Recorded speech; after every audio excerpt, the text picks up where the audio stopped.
All the stories we know about Jesus and his time come to us from the Gospels.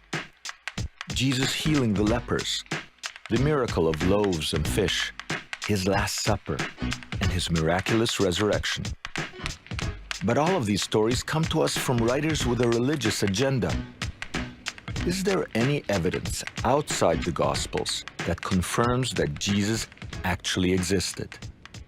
Only one, in the writings of a first-century historian named Flavius Josephus. And here's what he wrote. About this time there lived Jesus, a wise man, if one ought to call him a man. He was the Messiah. Surprisingly, this is the only reference of Jesus outside the New Testament. But the question is, can we trust the reference and its author? Josephus is arguably the most important historian to Western civilization. Everything we know about the first-century Jewish war with Rome, the archaeology of Second Temple Jerusalem, and the world in which Jesus lived and taught depends entirely on the prolific writings of Josephus. And yet, he's also reputed to be a liar and a braggart, a traitor to his own people who would say or do anything to stay alive. Begging the question, what, if anything, that Josephus wrote can we now trust as history? Can archaeology help us answer that question? I'm traveling to Israel to get a closer look at the places Josephus wrote about. But first, I need to know more about the man. First off, a chat with archaeologist Gabi Barkai to find out this. Who was the real Josephus? He was born somewhere here, in the place where we sit right now, in the upper city of Jerusalem. This was the area of the Jerusalemite aristocracy. He was born here, he was from a priestly family. He, as a youth, worked in the temple of Jerusalem as a priest. Later on, he was among those who planned the defense of Jerusalem against the Romans. He was a revolutionary. Yes, yes. Josephus was from a priestly family. At the age of 29, he was appointed commander of Galilee by the Jewish revolutionary government. But he was a reluctant fighter. He believed opposition to Rome was national suicide. When the Romans unleashed the full strength of their military, he found himself surrounded just outside what is modern-day Yodefat. I traveled to the Galilee to get a sense of the place where Josephus and his revolutionary army were holed up. Imagine this. Josephus is hiding out in a cave like this one with a group of religious zealots who are determined to resist the Romans to the bitter end. Josephus knows that resistance is useless, but he needs to find a way to stay alive. So he convinces his comrades to kill themselves. Josephus? Oh, Babu. Okay, Khan. So suddenly, Josephus was left with the last of the defenders. They hid out in caves. The Romans were everywhere. They had a choice, surrender to the Romans or kill themselves. So Josephus gave this brilliant speech to convince the other rebels that if they were going to commit suicide, they should do it by lottery. 10 people were chosen by lot to kill everybody. And the plan was that the final defenders would cast lots again, and the last man left would fall on his own sword. Josephus must have been a pretty good poker player because, as it turns out, the last lot was cast and it fell to him. And guess what? He didn't kill himself. He surrendered. But in order to survive the cave, Josephus would have had to be a mathematical genius, or at least a really good chess player. And as one of the only survivors of the cave suicides, Josephus was also the only person to document the event, raising suspicions of the accuracy of his story. I discussed this with Annette Yoshiko-Reed, who specializes in all things Josephus. You know, was that divine intervention, or was he very good at cards? How did he manage to be the last guy? I don't know. It's not clear from the account. The account leaves open, first of all, that he was just buying time. I mean, it is possible that he came up with the idea because as people would actually kill themselves, he'd have more chance of persuading them, which is what he was trying to do in the first place. It's one way to win an election. Exactly, just to narrow the vote. There's a rather compelling speech that he makes there. So maybe he was trying to buy himself time. That's one possibility. The other possibility, which he says, is that he does seem to think that the hand of God is somehow involved in him being saved from the cave and from the war in general. So it is arguable that he did think of himself as having some divine role. And then the other possibility is he just did some math. When Josephus was captured by the Roman general Vespasian, he played his best-handed poker ever. He told Vespasian that he had had a vision and predicted that Vespasian would become the next emperor of Rome.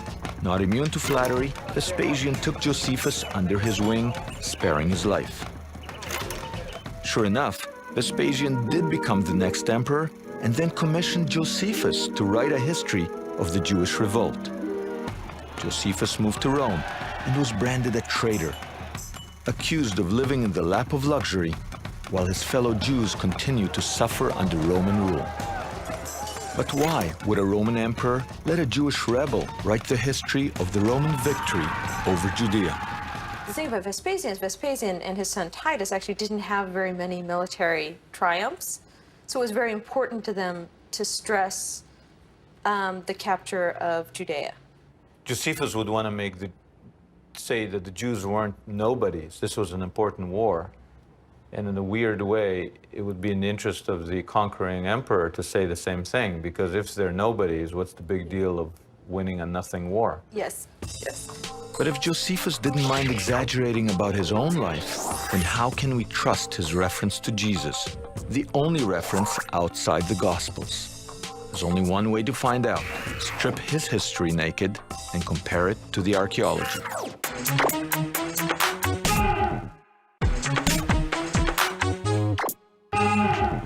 The first-century historian Flavius Josephus wrote in great detail about Jerusalem during Jesus' time. But because so much of what he wrote about himself appears to be exaggerated, can we trust him?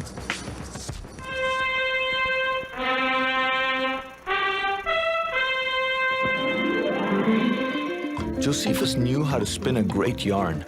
For example, in his autobiography, he tells the story of how earlier in life, he survived a shipwreck in the middle of the Mediterranean and then swam all night to the shores of what is now Italy. Josephus's writing style is full of dramatic flourishes and what appears to be exaggeration. I asked Steve Mason, who has studied Josephus for years, if Josephus is believable as a historian. Is Josephus writing drama or history? Even the best historical writers have a great deal of drama in their history. All of these people are trained in rhetoric, and rhetoric is the art of compelling people to listen to you, telling a good story, making them believe you. So there are set ways of doing that, and Josephus does them all. There's lots of drama. One thing you do is when you are writing a narrative, you can't be boring. You can't just tell one story continuously.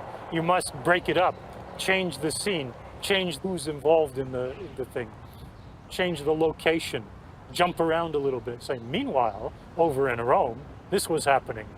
Or just come to a climax. So he's good at all that. He's very good at it. He gets to a climax in his story. He says, now, let me pause right there. He would have been a screenwriter today. Exactly. I asked archaeologist Gabi Barkay, can we trust him? Should he be vilified as a liar or praised as a historian? So Josephus, is he a disgusting traitor, a brilliant historian, self-promoter? We should thank him. We should thank him because as an archaeologist, I can tell you that digging in Jerusalem, digging in Caesarea Philippi, in Herodium, in Masada, and various other spots, they come out very much fitting. The picture. The archaeology fits. Archaeology fits perfectly the descriptions of Josephus.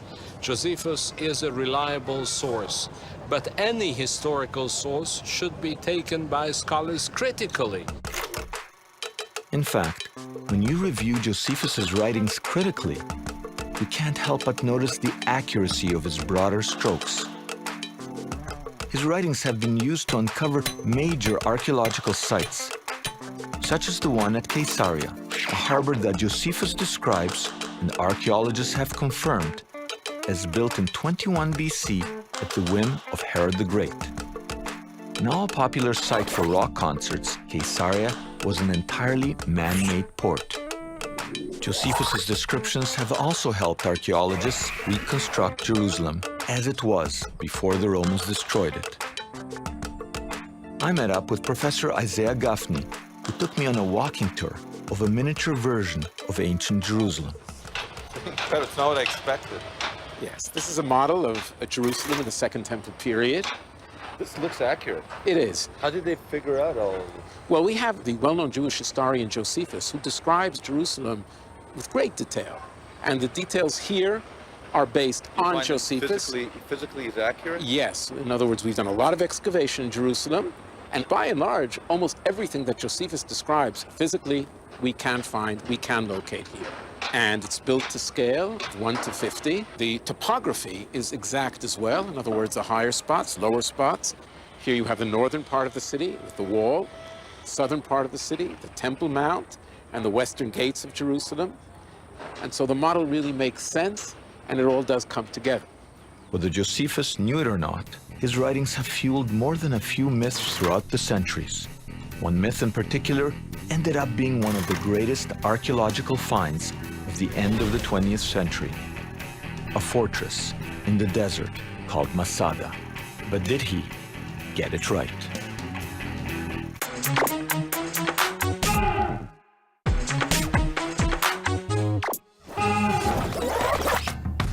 One of the greatest stories that Josephus ever spun was the history of Masada.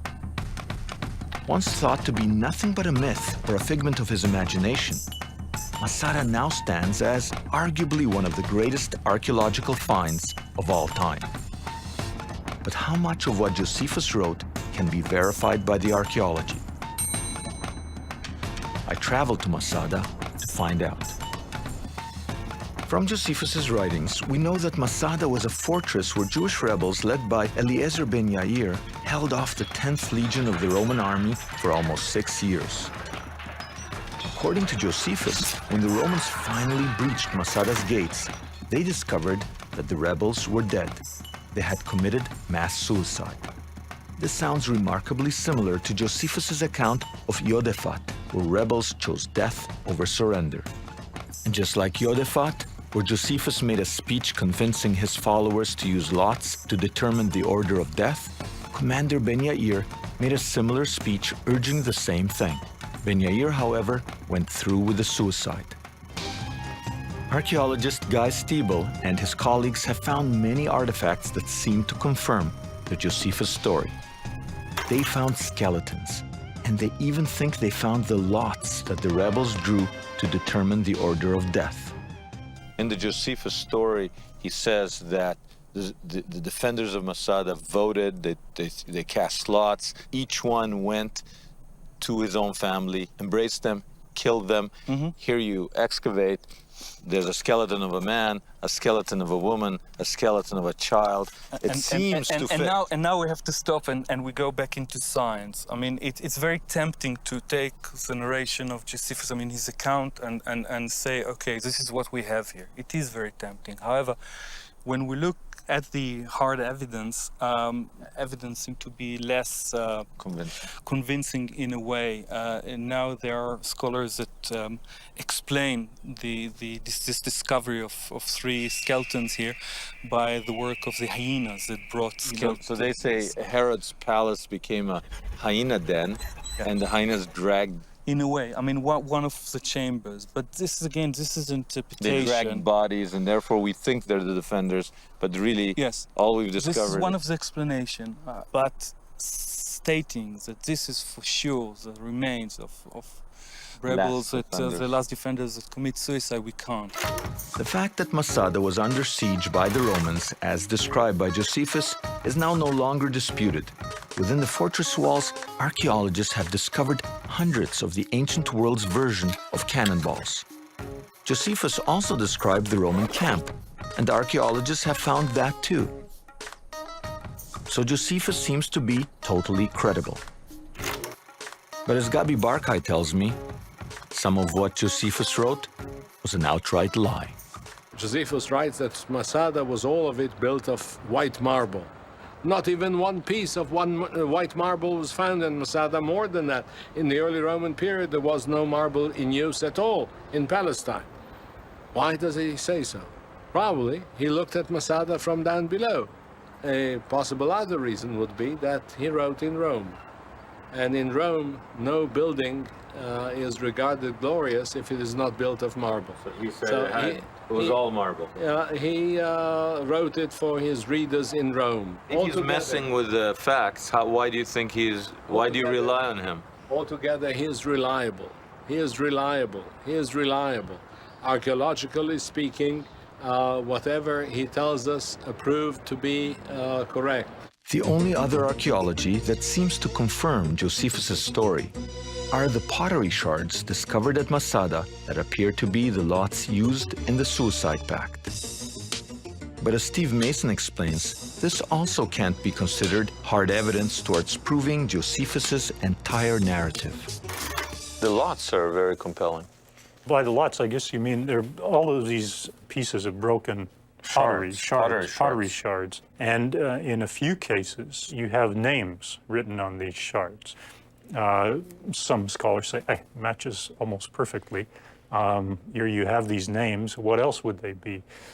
But the possibilities for why you have these names on shards are, almost endless. It could be, if you're living up there, there are any number of reasons why you might have people's names on shards to mark out.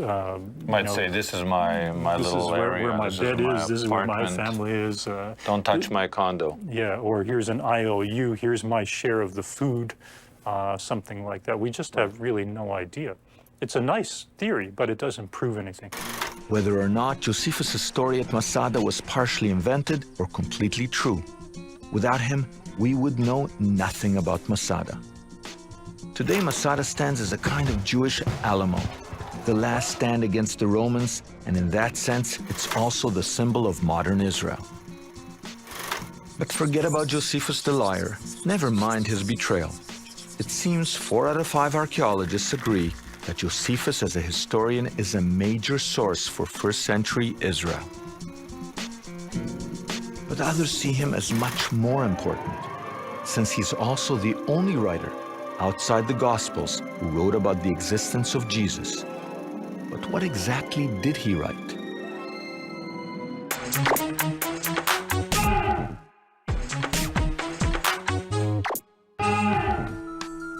As we look at the history of the first century, we find no surviving records, whether Roman or Jewish, that support the accounts of the Christian Bible or the existence of Jesus, except for one, the writings of Josephus. In 2 passages, Josephus seems to be referring to Jesus of Nazareth. I met with Professor Steve Mason to find out what exactly Josephus had to say about Jesus. Does he mention Jesus? That's a bit of a controversy. He mentions some 21 guys, I think, named Jesus. And one of those he mentions is Jesus of Nazareth. He talks about Jesus in 2 places. The most certain one is not when he's talking about Jesus, actually. He's talking about his brother James. And he says that he was executed as a lawbreaker and troublemaker. And he says he was the brother of the so-called Christos, the so-called Christ, Jesus. But if Josephus calls Jesus a so-called Messiah in one instance, in the second instance he seems to have no doubts. About this time there lived Jesus, a wise man, if one ought to call him a man, for he was one who performed surprising deeds. He was a teacher of such people who accepted the truth gladly. He won over many Jews and many Greeks. He was the Messiah. But as Steve Mason tells me, this passage is controversial. He almost certainly didn't write that passage. Why? Because he wrote 30 volumes, and he's always talking about how great Judaism is. He never elsewhere mentions a Messiah, He never mentions the need for a Messiah. He doesn't like messianic figures. He does mention a number of people who were kind of quasi-messiahs who attracted large followings. He really, really doesn't like these people, sees them as troublemakers and kind of demagogues, people who could, persuade a large mass of ignorant people to follow them. So he just doesn't like that kind of person. So for him to say of this man out of the blue, oh, by the way, he was the Messiah, it makes absolutely no sense. I'm confused. If Josephus didn't write it, who did? Annette Yoshiko Reed says it's the work of Christian scribes added years later. That seems to be a later addition. It's actually pretty clear that it is a later addition. That's important in a different way. It's important because if it weren't for that aspect, we probably wouldn't have the works of Josephus today, because that was one of the things that spurred the Christian transmission of these works over the centuries. Meaning the scribe who added that line in probably saved Josephus because he made him more important to Christian theology. Yes, I think so. So here's the irony. The fact that Josephus mentioned Jesus caused his words to be preserved by the church. Had they not altered his writings, Josephus's works would probably have been lost. So let me get this straight. Josephus is a scoundrel, but we should be happy that he was a scoundrel because he probably saved all this history for us. And whoever tinkered with Josephus was a faker, but we should be happy with him because he probably saved Josephus for us. Yeah, in one sense, yeah. Josephus turns out to be an incredibly complex character. For years, scholars thought he was nothing more than a myth maker, inventing stories and exaggerating to boost his own importance. But it turns out he was an incredibly accurate historian. His descriptions of first-century Israel, from Masada to Caesarea, to his descriptions of the actual layout of Jerusalem, turn out to be incredibly precise. Some thought he was a bit of a scoundrel, someone who ingratiated himself to the Romans to save his own skin. But could it be that he was actually a hero? Josephus compares himself to the defenders of Masada and points out that had he too fallen on his own sword, Masada would have been forgotten. And while the description of Jesus as the Messiah attributed to Josephus seems to be a forgery, the fact is that his writings, and his writings alone, are still the only validation of Jesus as a historical figure. The New Testament story of Jesus' birth has been told thousands of times. Long ago, in Nazareth, there lived a young woman named Mary. One day, an angel appeared and told her she had been chosen to have God's son. Soon after, Mary and her husband Joseph set off on a difficult journey to Bethlehem. Then, in a stable, Mary gave birth to a bouncing baby boy and put him in a manger full of hay. They were visited by some shepherds, some animals, 3 wise men, and a couple of angels too. Every year, billions of people around the world celebrate Jesus' birth. The Bible gives us details of the nativity story, but barely mentions anything about the next 30 years of Jesus' life. These are the lost years. And what he did in his youth is open to a variety of interpretations, which have evolved for over 2,000 years. With archaeology as my guide, I'm going to retrace the footsteps of the young Jesus. I'll go where he went and see what he saw, trying to unravel the truth from tradition. My search begins where it all began, the little town of Bethlehem. This is the traditional place of the birth of Jesus. This is where the manger is supposed to be. And this is where the Magi are supposed to have come. The star led them to this very place according to Christian lore. This is the traditional Bethlehem. But is it the Bethlehem of archaeology? This is exciting. This is the Church of Nativity. We're talking about a 1,600-year-old church. Now, we could stay in line here, or we could say we're television. We don't have to stay in line. This church, believed to be built on top of the manger where Jesus was born, is one of the oldest in Christendom. From Crusader kings to kindergarten classes, millions of people have been coming here for the better part of 2 millennia. You really got to grab what you can over here because the faithful are stampeding. Right now, tourism is down. Imagine what it was like when tourism was up.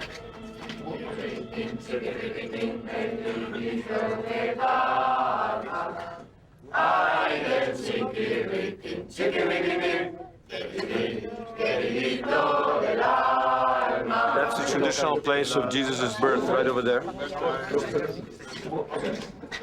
X marks the spot where the virgin birth is supposed to have taken place, according to tradition, and where the gospel story is kind of matched to the archaeology, and a tradition that's now some 1,500 years old.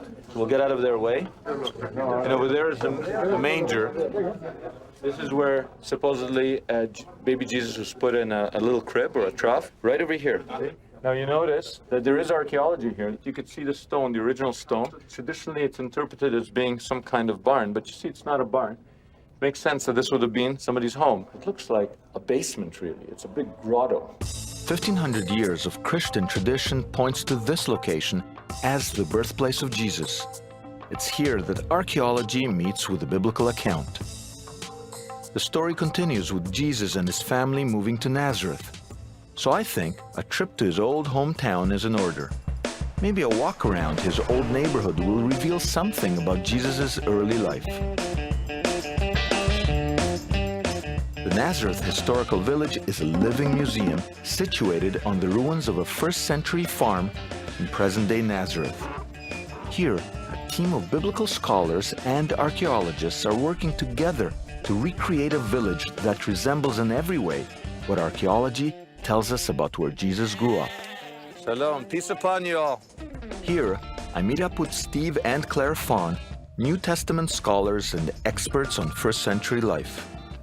Tell me what this place is about. Well, what we have here is the reconstruction of first-century life. As a location, this is only 500 meters away from where Jesus lived, so we know that it existed during the time of Jesus and his family. Is this based on Hollywood's version of what things look like, or is this solid archaeology? We've built these buildings out of the same rock, the same mortar, the same roof beams that would have been used back in the first century. This actually looks ancient, this hole in the ground. What you find here is a drain in which rainwater can come down. You've got the water coming down here. It's collecting the rainwater, right? Yeah. And it's pouring down there. This is a settling pool, so all the dirt can settle to the bottom before it goes up and into the hole down into the cistern inside the wall there. Take us in. As you would in a normal house, you'd be coming into a courtyard like this. This is really normal neat. house. You guys are good. The story here is rebuilding first century life. If you want to understand the Bible or the period, you have to be like a detective going back to the scene. Some of the major archaeologists have come through here, and they have really said, now I finally feel like I'm inside a first century town. It comes alive. Instead of looking at some rocks on the floor, you're sitting here, you could just see that second level. Sweetie, come down for dinner. You know, I could just... That's it. It's amazing. I can still hear them arguing after all these years. It's definitely a Jewish home. Yeah. Steve shows me a replica of the type of house Jesus grew up in, the carpenter shop where he would have helped his father, and the synagogue where he would have prayed. From this recreated village, we can actually envision the early home life of Jesus. He probably lived like any other boy in first-century Galilee. He would have gone to school, helped around the house, and played with the neighborhood kids. After a whirlwind tour, the only thing I haven't seen is a manger. Steve's wife, Claire, takes over the tour to talk about the nativity scene. So you're better with mangers? Well, I think I'm better with childbirth. I think that was the implication there. You're a scholar as well, right? Yeah, I work in New Testament and teach New Testament courses. When we think of the whole nativity story and being born in a manger, you kind of almost think of a European or American farm where they're being sent off to the barn. Because of Christmas cards and film and media, we have a picture of Mary on a donkey in labor in the pouring rain, and Joseph arriving at a strange city and going from door to door, knocking at every hotel and motel, and everyone says, sorry, we're full up, and your poor pregnant wife who's in labor can't come in and have a room. But if we set all of that aside and we just work with the text of the Bible, first off it says there was this census, and they were returning to Bethlehem because it was the ancestral home of Joseph's family. If it's their patriarchal home, that means there's a network of relatives already Everybody say, living hi, there. how are you? Long time. Exactly. It's a patriarchal home. And Long time no see. it's a huge family occasion. Also, though, the house is packed to overflowing because everyone who's part of the family has to come for this particular census. So my understanding of this story then is that because the house was so full, because there was no room in the guest room, when Mary went into labor, the question was, where can she have this baby in peace and quiet with some privacy? And the best suggestion they could come up with A room like that. was to empty out the storeroom and lay down fresh hay and give her a little bit of privacy. So this is And what laid in it the probably trough. looked like. Didn't look like an American barn, right? Claire takes me to a grotto that looks very similar to the basement of the Church of the Nativity. Unlike an American barn, this is actually a basement cave. I think a basement is much more like what we would call it. I'm not a woman, but it seems to me that I wouldn't mind giving birth. Yeah, cozy and private. I'd like a little more light, maybe. Well, here's a And little Mary offered her oil lamp, little Yeah, there's a area little- here.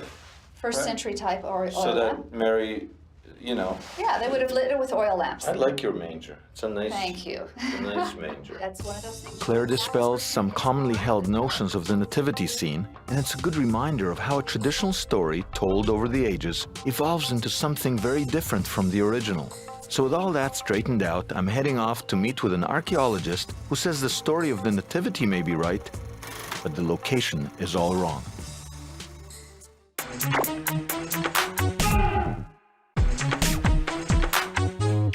My next stop is a short drive from Nazareth to the ruins of an ancient town called Bethlehem. It's the little-known Bethlehem of the Galilee, 120 kilometers north of the Judean Bethlehem, where most think Jesus was born. Here I'm meeting with archaeologist Aviram Oshri. Oshri thinks everyone's got the wrong Bethlehem, and his proof begins with a large wall surrounding this tiny village. This is Bethlehem of Galilee. This is the Galilean Bethlehem. Yeah. We're coming towards Galilean Bethlehem now. Now what's this? This is the wall. These are big blocks.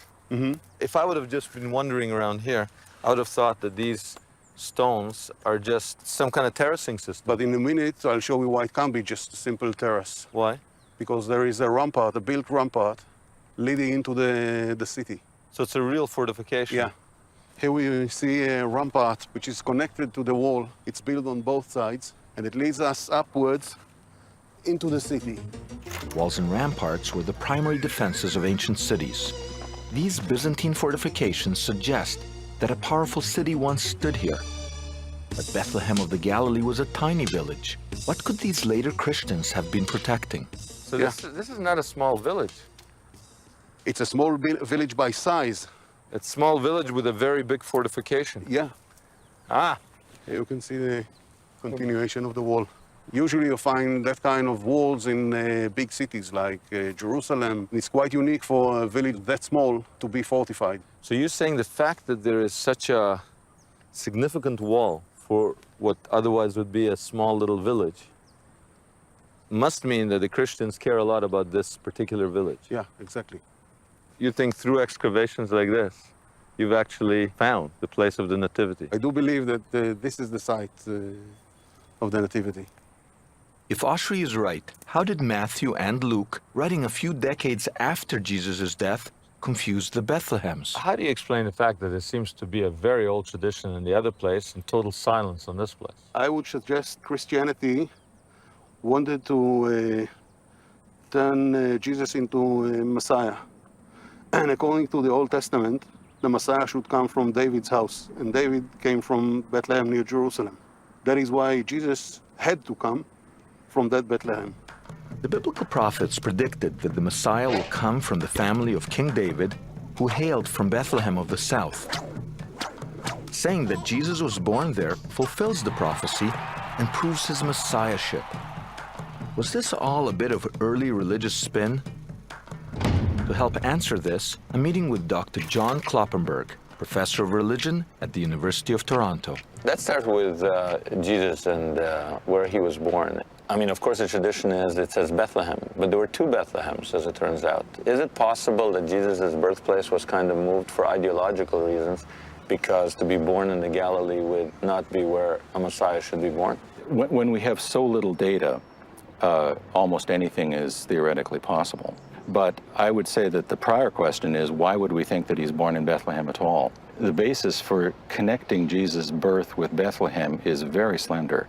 It appears only in Matthew's Gospel and in Luke's Gospel, which are written at the latest stratum of Christian tradition. The earlier levels of the Gospel traditions connect him with Nazareth. I mean, he's known as Jesus of Nazareth or Jesus the Nazarene. The Gospel of John, interestingly, has someone say, he can't be the Messiah, because we all know that the Messiah is the son of David and the Messiah comes from Bethlehem. The implication being that everybody knows that Jesus doesn't come from Bethlehem. And both Matthew and Luke, when they talk about Bethlehem as the birthplace of Jesus, they're interested in connecting Jesus with David. And Bethlehem is David's town. So you're saying it could be that he was given a birthplace in the right town after the fact? That's right. Once Christians say that he's the Messiah, if he's a Davidic Messiah, then surely the Davidic Messiah must have been born in Bethlehem. Then you have to create stories that explain the birth in Bethlehem. According to Dr. Kloppenberg, not only is Bethlehem in question, but the entire nativity story as well. The only thing that everyone seems to agree on is that Jesus grew up in Nazareth, but there's nothing left there to excavate. However, just 4 miles away is the spectacular ancient city of Sepphoris. Here, I hope to find some clues about the lost years of Jesus.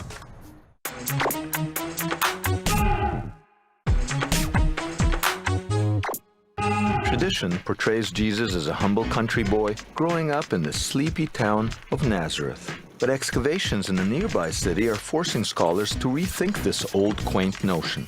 Once known as the Jewel of the Galilee, this Roman city, Sepphoris, continues to dazzle visitors with the ruins of an opulent marketplace, lavish theater, and beautiful mosaics. Wow, this is amazing. She is beautiful, isn't she? Since it was only 4 miles from his front door, wouldn't the young Jesus have been influenced by Sepphoris? To understand more, I met up with David Gorin, historian and tour guide. This is a huge site, eh? It's a huge site, and it was amazing that it mostly was unknown until 1984. So where are we going? To the theater, of course. It's showtime. It's showtime. Wow, this is impressive. Let me try the acoustics. Okay, you stay here. Chiseled into bedrock, this theater can seat 4,000. On the stage.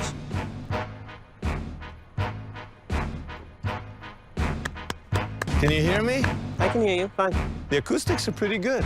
This is the hallmark of Hellenistic culture, theater, acting. Jesus lived very closely here. How far is Nazareth from here? Around 4 miles. 4 miles. There's no way that a carpenter's son could have lived 4 miles from here and not come into touch with this place, right? There's no way that if you lived in the Galilee, you wouldn't meet Roman culture. One piece of compelling evidence that Jesus visited Sepphoris isn't supplied by archaeology, but by the Bible itself. Scholars have wondered where Jesus picked up the word hypocrite, a Greek word meaning actor, and a word that Jesus used 24 times in the Gospels. There's a good chance that Jesus learned this word from plays performed in Greek here at Sepphoris. Now look at the Gospels. Jesus is born in Bethlehem. He grows up in Nazareth, and Sepphoris is never, ever mentioned. This was the center of Roman culture. And I bet you Jesus didn't have very many good things to say about Roman culture. So when the new religion, Christianity, was being sold to the Romans, suddenly every reference to Sepphoris is edited out. Was this the work of ancient editors, or was Sepphoris just not important enough to make it into the good book? I asked Dr. Kloppenberg for his opinion. Why do you think Sepphoris, such a big city right in Jesus' backyard, is not mentioned? You would sort of expect an important city to be mentioned, and the fact that it's not is a bit of a puzzle. Perhaps even more puzzling that Sepphoris is so close to Nazareth, and I would suppose that it would have been a place that Jesus visited, and perhaps a place that both Jesus and his father worked in. That's where all the work was. Yes, exactly. So why do you think it's not mentioned? I don't have any answer for why it's not mentioned. It may not have been mentioned because it was a pro-Roman site. It's conceivable that I suppose that Jesus made anti-Roman statements, and those have been edited out. but we don't really have any strong evidence of that. So explaining silences is always a very difficult thing for historians. With no written evidence, all we can do is piece together a picture based on the archaeology. David takes me to the remains of an ancient home where the Roman and Greek influences can be seen in the mosaics left behind. The section of Sepphoris has never been seen by the public. You have to pick up everything. What? It's there for a reason, no? It's the archaeologist in me. I have to just peek. Oh, look at that. Unveiled for the first time. Quite beautiful, actually. It looks like they're playing a game. Yeah. They're playing dice, gambling. Mm-hmm. This place, religiously speaking, it's a den of sin. They're playing dice, games of chance. They got two guys dancing there. He's drinking and getting drunk. Jesus wouldn't have wanted to eat here. He wouldn't have trusted that the food is kosher enough, and these pictures would have offended him. This city of wealth and earthly delights provides a stark contrast to the farming village of Nazareth.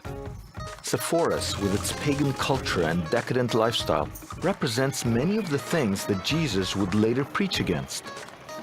It seems obvious to me that Jesus was influenced by the city. I'm heading back to Bethlehem of the Galilee, where Professor Oshry claims he has one final clue for his alternative nativity location.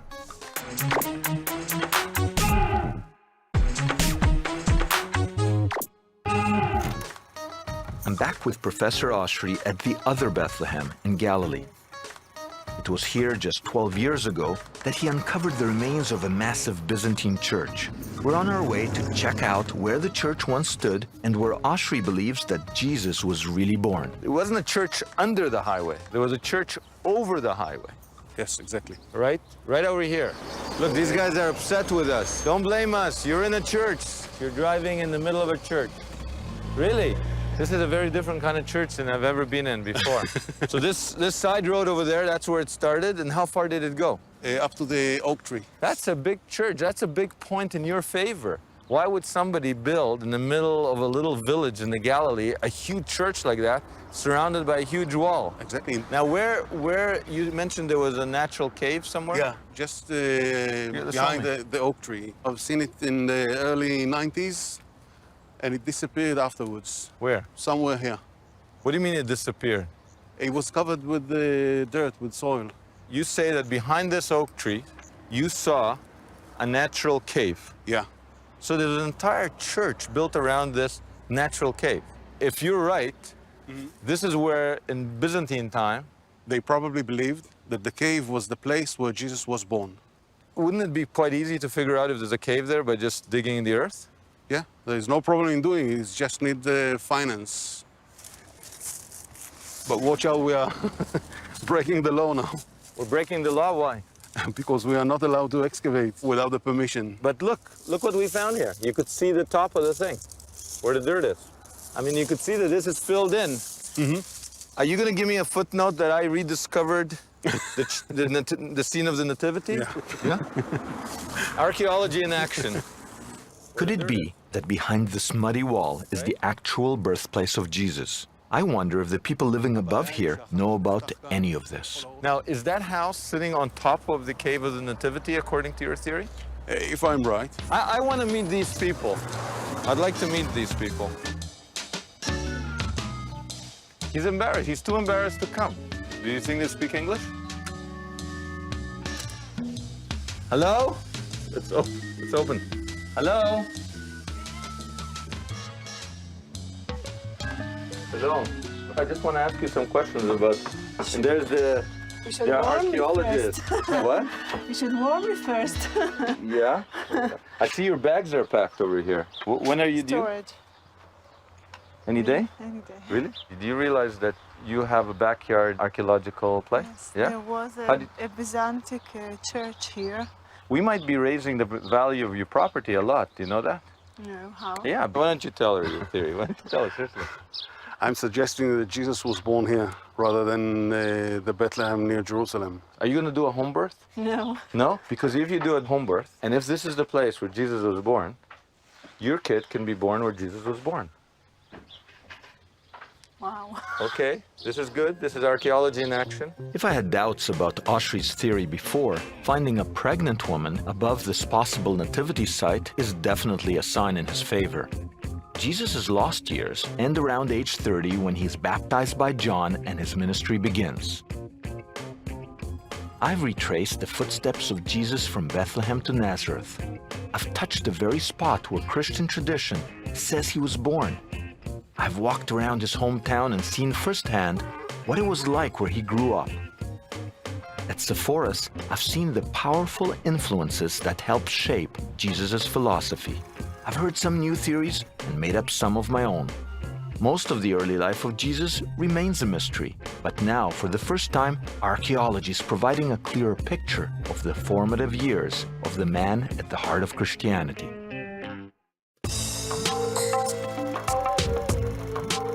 Here's a story, one of the most famous ever told. Here, 2,000 years ago, in Jerusalem's old city streets, Jesus carried his cross. That executioner's tool, the cross, became Christianity's most potent symbol. But it wasn't just Jesus who met death this way. The Romans executed tens of thousands on the cross. Today, it's one of the world's most famous images, but that image is unclear. Here's the question. How does someone die on the cross? What physically happens? How do nails in the hand lead to death on a cross? We're about to travel the world seeking answers. New York.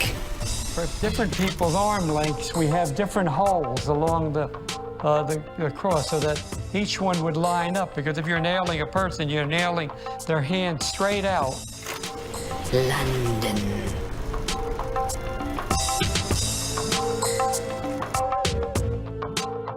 Well, the nails, these are the actual nails that went through my hand. I feel I'm not really interested in possessions. You've probably seen I don't really own very much, but I've got a kind of magical attachment to these, really. And where no host has gone before. But like most biblical archaeology stories, this one starts in Jerusalem.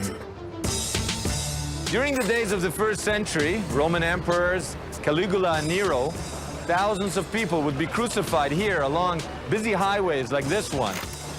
The Romans crucified slaves, traitors, and rebels.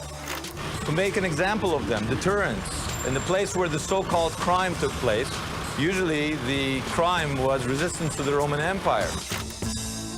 Tens of thousands died on the cross. What most people don't know is this. Archaeologists have found nothing. Well, almost nothing, to prove that anyone was ever crucified. How can this be? Like all good stories, let's start with a twist. A twisted nail. This is the only physical evidence in the world proving crucifixion happened. What you see here is the heel bone, the foot of this crucified man, with the iron nail going through it, piercing it. But this isn't real. It was shown to me by Dudi Mevorach, a curator at the Israel Museum. When bones are found in excavations in Israel, after a short investigation, we rebury them. And the same is true for this bone of the crucified man from Jerusalem. So what I'm holding here and what we are exhibiting at the museum is actually a copy, a perfect copy of that. This was found together with the whole skeleton, the skeleton of Yochanan, which was about 24 to 28 years of age. We know his name. We know his name, Yochanan, a young man. We don't know the crime for which he was crucified. Why Yochanan was crucified is less interesting than what he was crucified on. The wood of his cross had a knot.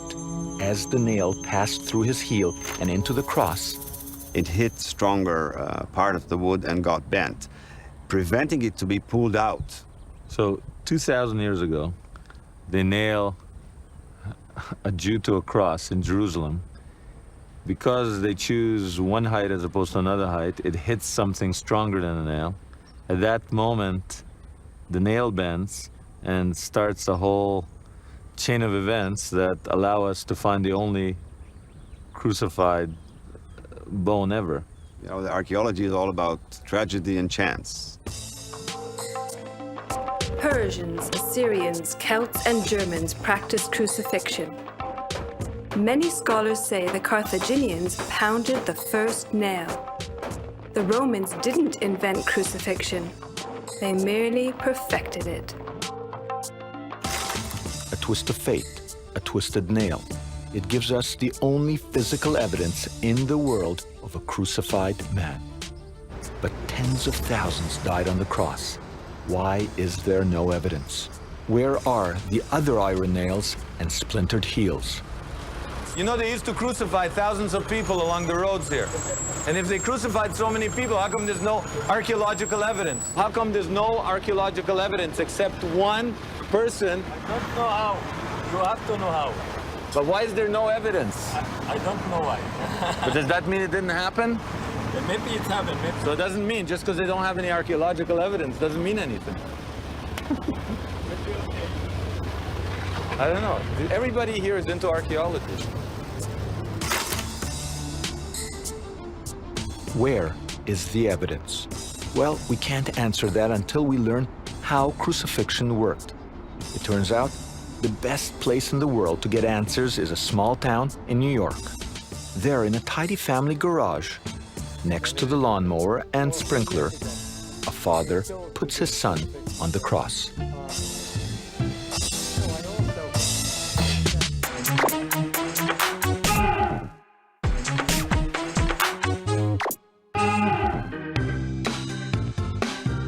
Dr. Frederick Zugib is a New York pathologist, a medical detective investigating causes of death. His books include Crucifixion of Jesus, a forensic inquiry.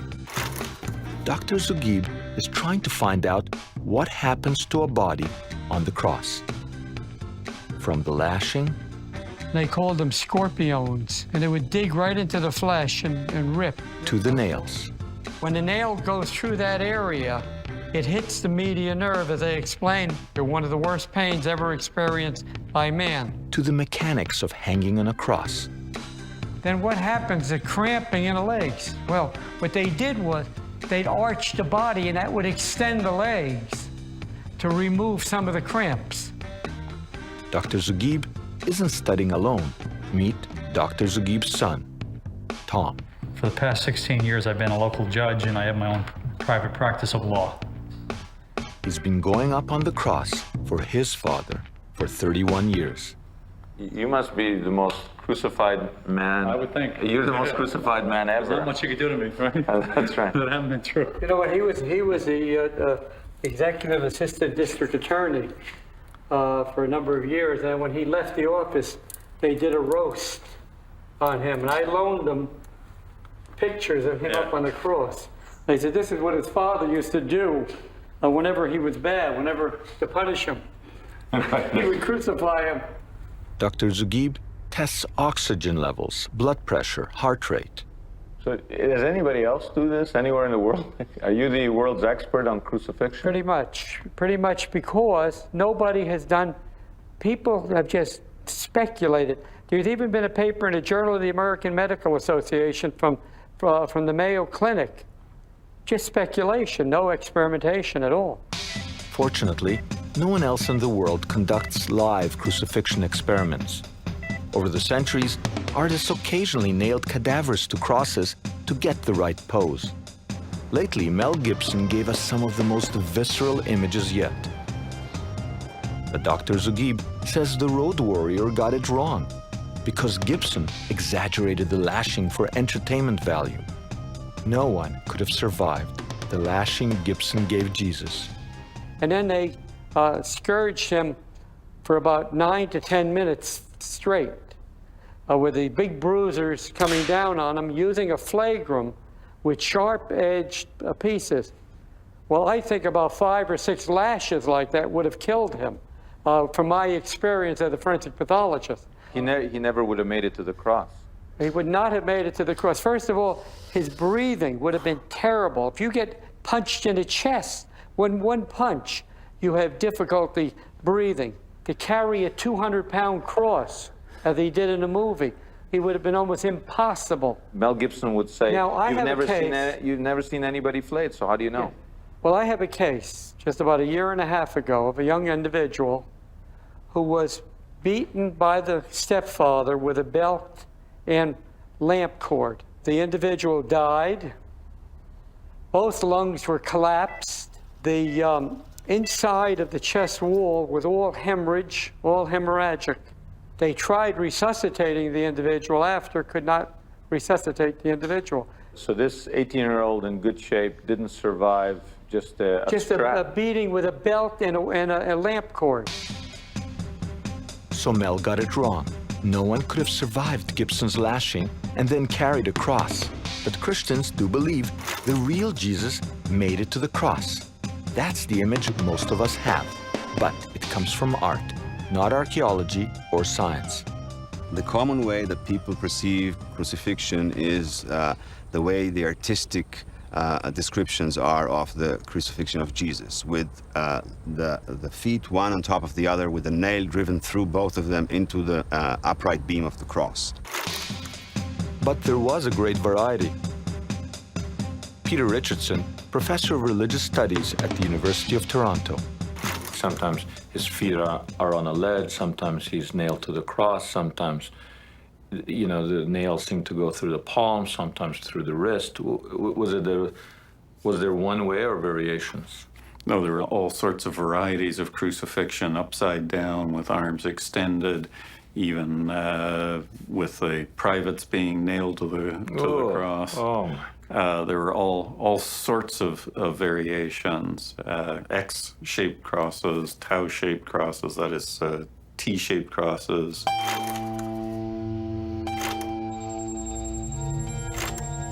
No matter what type of cross was used, most of us think of the nails when we think of crucifixion.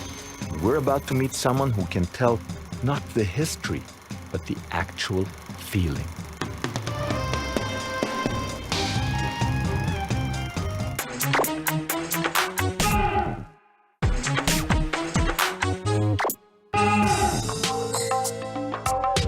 Sebastian Horsley, London painter and writer, the first Westerner to be crucified in Filipino crucifixion rituals. I first heard about the crucifixion in the Philippines some years ago, and I went over to watch them crucify their own people. Once I realized it was possible to be crucified in the modern world, I knew this was something that was my calling. So I went there and I offered to have myself crucified.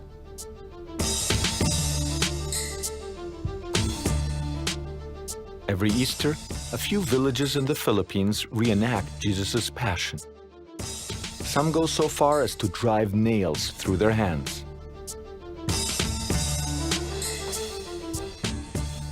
They strapped me to the cross, and I wanted to think of something specific, like my girlfriend, when the nails went through the skin.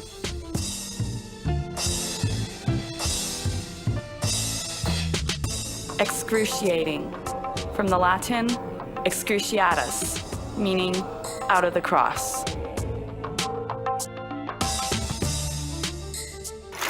And as the nails went through, I started to black out, and they started to raise the cross, and I was in and out of consciousness, and my eyes filled up with water.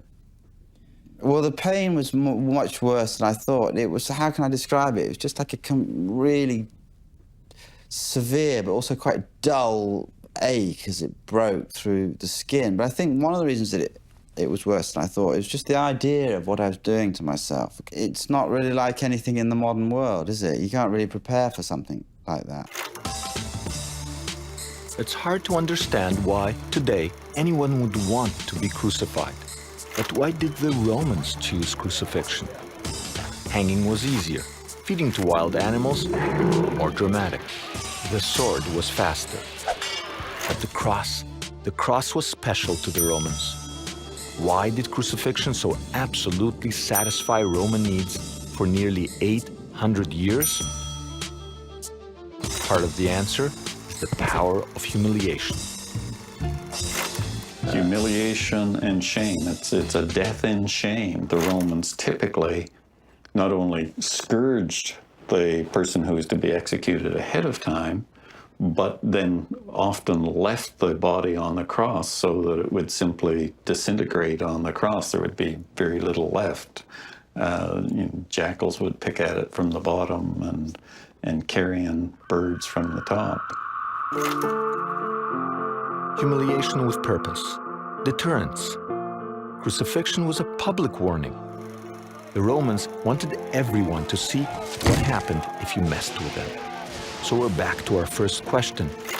If so many thousands died on the cross, and the whole point was that as many people as possible witnessed the punishment, why is there so little evidence of crucifixion? Well, it turns out that there's more evidence than I first suspected. If archaeology is all about tragedy and chance, then chance was on my side. I was in Tel Aviv interviewing Dr. Arensberg, an expert in ancient forensics. The interview wasn't even about crucifixion. It was about leprosy. And then, from a pile of boxes on the floor, the good doctor pulled out a surprise. Do you recognize the crucifixion? Is this the original? This is the original? Yes, sir. This is the original. I've seen the fake one at the Israel Museum. Yeah. This is it? This is the original. Oh my goodness. Yeah. And you can, this is the only example in the world of that a has crucified been preserved till man. Now. And this is a very, very important fact that proved that crucifixion existed. You see? It's incredible. Yeah, this is fantastic. And how they turned. Yeah. Well, that's why they probably couldn't get it out after the debate. It hit something hard and... Can I? But take care. No. This is a truly important archaeological... This is the only example of a crucified man. And this is the original. I've seen the plaster cast many times. I didn't even know that the original existed somewhere. But the professor has it right here in a box. It's really incredible. Very, this is... Yeah. This is really history. Very important. I would say that's amazing. So we know thousands of people were crucified, and yet there seems to be no archaeological evidence except one. The first answer to that is this is what we found. We don't know about the rest. We know that there are many forms of crucifixion, both from literary sources, but also from what we were able to reconstruct, even from that one bone itself. So if people, for instance, were crucified with ropes, we won't find anything. Because the ropes would decay with time, and we will have no evidence. The wood will also decay with time. When would an executioner choose a rope instead of a nail? It depended on economics of time. Example, the Romans crucified 6,000 slaves after the Spartacus rebellion, probably using ropes. Nailing would have just taken too much work. The other factor is how long they wanted you to suffer. If you're hung with ropes, you can last for days. Nails, hours. But still, how did a nail in the hand hurry death?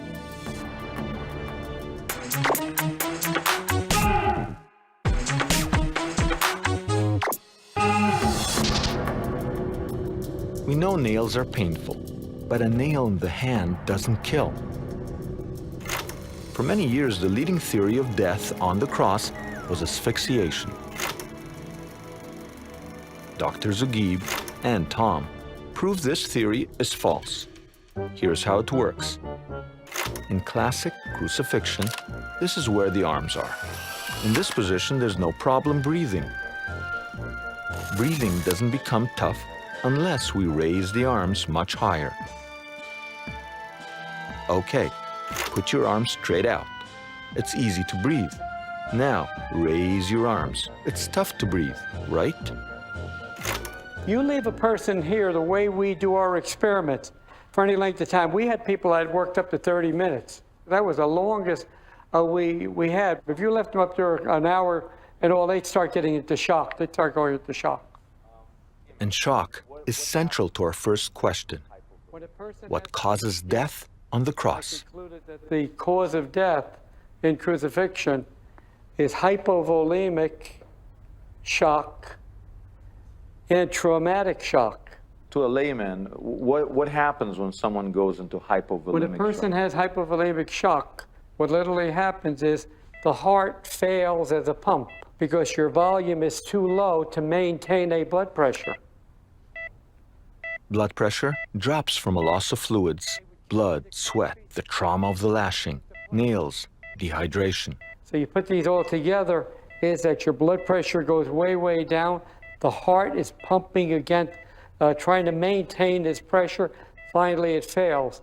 So you end up with a traumatic shock causing a cardiogenic shock and death. There are times in life when you realize, for better or worse, you only get one shot at something. This is one of those times. I don't think a host, you know how you have television, you have hosts, you know, they fly planes, they do all that. I don't think any host has ever gone up on the cross. Do you know about Zugebi? Yes. How long did he crucify you for? I'm on camera, I'm taking full responsibility. I went up there. His son, who's been training for years, is doing this, lasts about 4 minutes. Because it's very interesting what happens. You've done it? Oh, yeah. But who crucifies you? No, that was just so I could so I can get the feel of it. I wanted to see what it was like. We're crucifying a Jew. Say that to them. No. Behave, Daddy. You're just so shocked by how you feel. Yeah. Once your feet are taken off the ledge, you suddenly hang up there. Your instinct is you want to arch your way back up, you know? Because for the muscles. Your body starts going into shock because it doesn't want to stay like that, hanging. Then what happened after 30 seconds? I just felt very uncomfortable. I mean, in a sense that almost like, I can't describe it. It's very, very bad feeling. It was surprising. I didn't expect to feel that bad that quickly. I'm done. And there's one more twist. Another reason why we don't find more nails stuck in bones. Just think of your lucky rabbit's foot.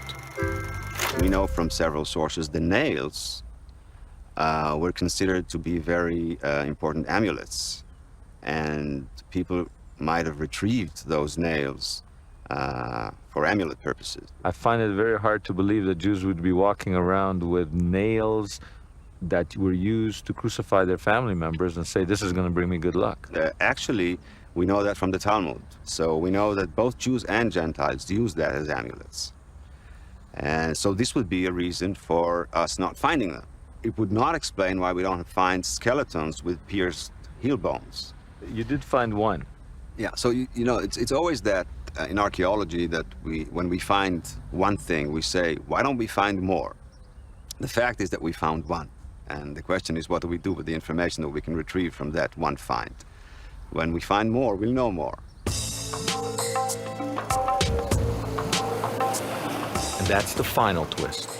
We find almost no evidence of crucifixion today because the nails were too valuable as magic talismans to leave stuck in the dead. People simply took them from the victim after death for good luck. Real symbols of death prized for their imagined ability to preserve life.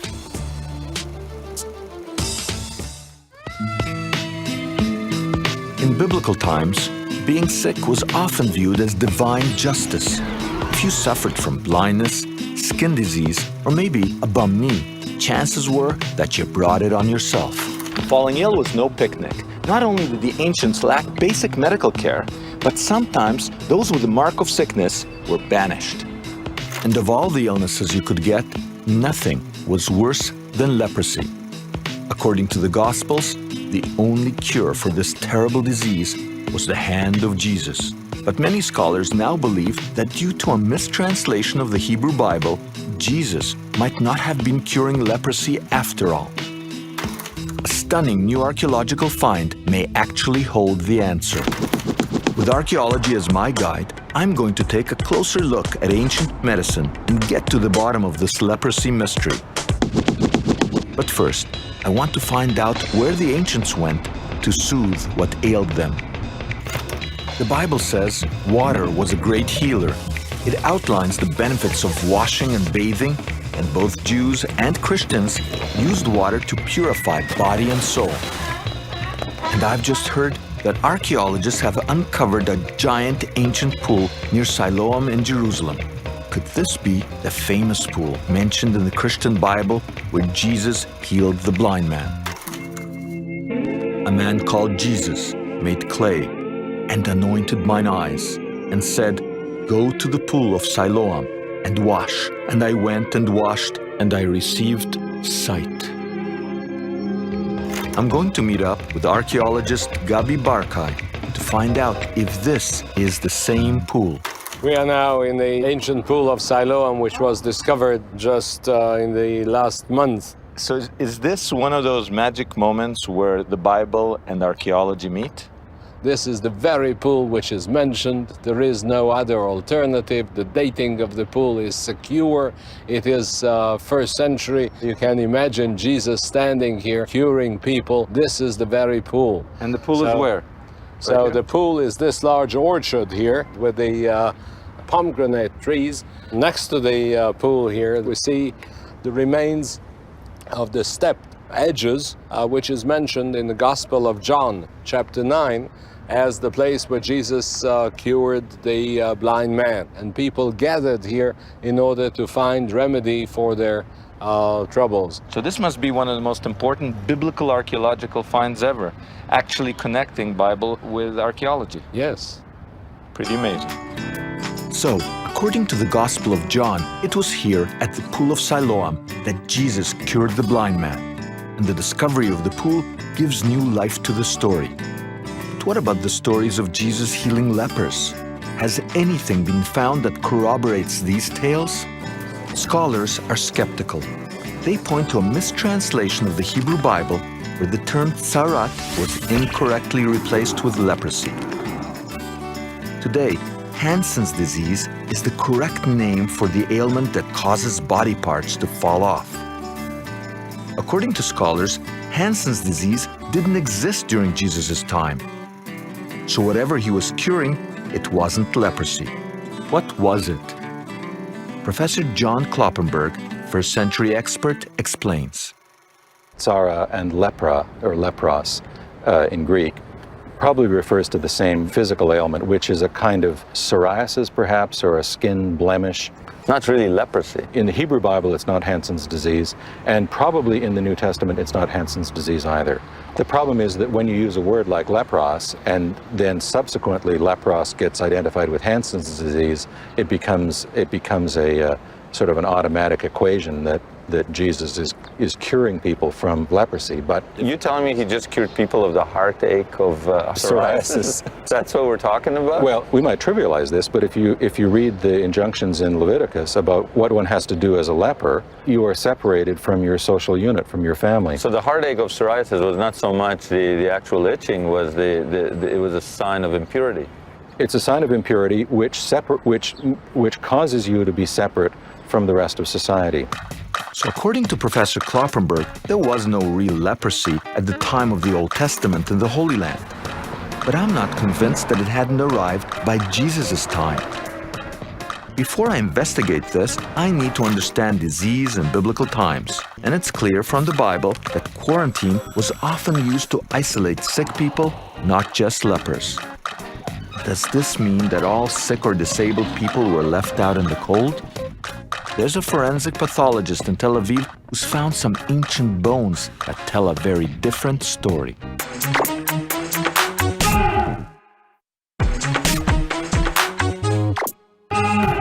In ancient times, leprosy was the most feared of all diseases, not just because it was incurable, but because the Bible decreed that lepers must be cast out from their homes.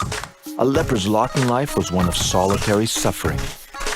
So, does this mean that all sick people were shunned by society? Dr. Baruch Arensberg says no. He's been collecting ancient bones for years. He can read a bone like a book. And the bones in this box have a surprising story to tell. They reveal that the ancients were not heartless, but compassionate.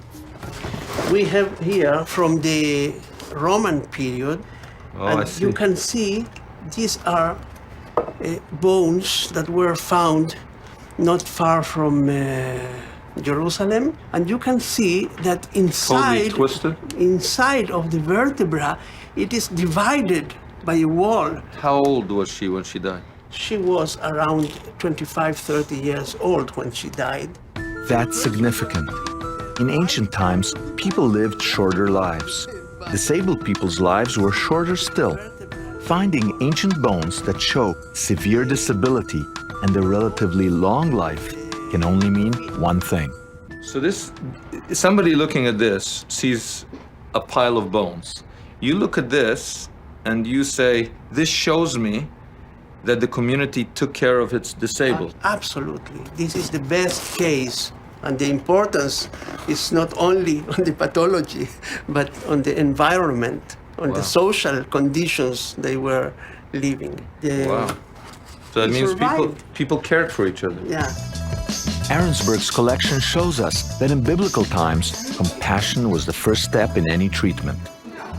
But compassion alone doesn't mend broken bones.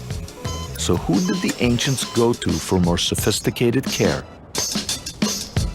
I'm meeting Ofra Rimon, curator of the Hecht Museum in Haifa. She's gathered an astonishing array of medical paraphernalia from the 1st century that helps us understand what kind of treatment was available to ancients who fell ill. Okay, here we see medical instruments. Wow, how old are these? 2,000 years ago, No way. there was a custom to bury the physician along with all the instruments that he used in his life. You mean like if he screwed up and didn't save the patients, they buried him with his stool? No. Right. Okay, Simcha, let's focus on what we have here in this vitrine. You can see that the instruments are very delicate, very small in size. For instance, the scalpel. Scalpel. And what you have here is just the handle. There was a blade here. Yes, it was made of iron, but iron oxidized, and that's why it was not preserved. Did they use it for operations? Yes. Another medical instrument is the probe. Where did they probe? They were used for examining cavities in the body. I can imagine 2,000 years ago, patients going, not the probe, doctor. Anything but the probe. Okay. Examining these ancient surgical instruments shows me just how sophisticated 1st century medicine was. But what about pain? Opium. Opium, yes. This vessel is more than 3,000 years old, and it was produced in Cyprus. You can see the similarity between it and between the shape of the poppy seed. It's so much alike. Even the color, eh? Even the color, exactly. Now, were they doing that for entertainment reason or for medical reason? It was mainly for medical reason. You can use the opium while you have pains and also by drinking. You know, they operate people. Oh, it's like an anesthetic. Yes. So this is a 3,300-year-old anesthetic, in a sense, or at least a medicine. Yes, exactly. Were lepers using imported opium? I don't think so. I wonder what other medicines were available. Today, there's a lot of attention paid to the healing powers of plants and herbs. But what about the ancients? Dr. Sarah Salon, founder of the Natural Medicine Unit of the Hadassah Hospital in Jerusalem, has been studying how the ancients used these early medicines. So tell me about herbs in the Bible. There are many, many, many plants that are mentioned in the Bible. The prophet Ezekiel says, the fruit shall be for food, the leaf for medicine. So he saw fruit as food, but he saw the primary function of herbs as medicine. Yes, of course. Ezekiel, I mean, that's a heavyweight. They're all heavyweights. There are no lightweights. In the Bible. No. But the local people in this region for thousands of years have used these medicinal plants as folk medicines. Is there any kind of detective work involved? Did you look in the Bible, find out some herb, ate it, and cured leprosy with it? I just want to say that there are many roots to the same truth. We took many of these medicinal plants and we grew our own medicinal plants based on the wild seeds. So you grew biblical plants? Yes, we grew biblical plants. And then we harvested them and then we began to test them. And what do we find so far? Well, we find that they were right. They really do have a very powerful antibacterial activity. Do they make a good salad? Some of them do, and some of them taste really awful. Really horrible. Really bad? We're also looking at them for their effect on the immune system. And we find that some of those herbs mentioned in the Bible, like the Artemisia, do have a significant effect on the immune system, a positive boosting effect on the immune system. In terms of the Gospels, Jesus' time, Yeah. is there anything mentioned there? Myrrh, mentioned in the Bible by the three kings, bringing gifts of myrrh. Why myrrh? Because of its use in anointing, but also as a medicine. It was more valuable than gold. You have to understand that in the Bible itself, there are very few references to actual disease and a plant. One of the few references is when Hezekiah has boils all over him, and the prophet Nahum gives him figs to eat to cure the boils. Now, people are looking at figs and they find that they are anti-infective and they're also anti-cancer, apparently. Coincidence? I think not. There are no such things as coincidence, especially when we're talking about the Bible. Dr. Salone's research proves the Bible's health tips really do work. But I've heard that another plant was used in ancient times. A plant that's illegal today, but one we've all heard of, and maybe even tried. Cannabis. Were the ancients just toking up to relieve the pain? I feel very good. Can somebody help me stand up, please?